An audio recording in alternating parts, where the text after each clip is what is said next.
Okay, this is a quick walkthrough reminder or possibly introduction of how to do multiplying mixed numbers using the area method or area model. This is just like the ones you've done in previous lessons and classes where you'd multiply 2 or 3 digit numbers using something like this. The only difference is now we're doing it with fractions. So the first thing I'm going to do is I'm going to take my fractions and I'm going to break them apart. I'm going to put 3 above the first column, a half above the second column, and then I'm going to put 2 next to the first row and 9/10 next to the second row. And all I'm doing is multiplying these together. So 2 times 3, my answer would be 6. 2 times a half, my answer would be 1.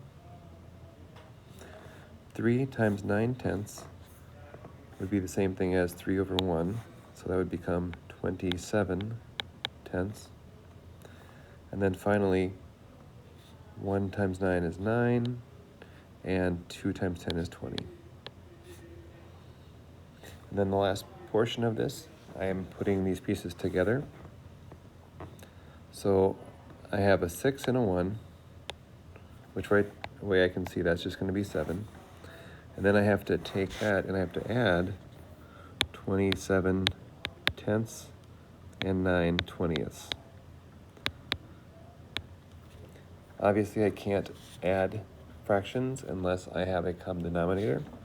So I'm going to have to take the numerator and denominator of the first fraction times 2 and turn that into 54/20.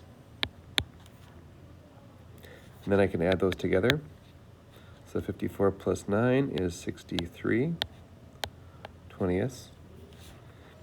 And then I turn that into a mixed number, which would be 3 and 3/20.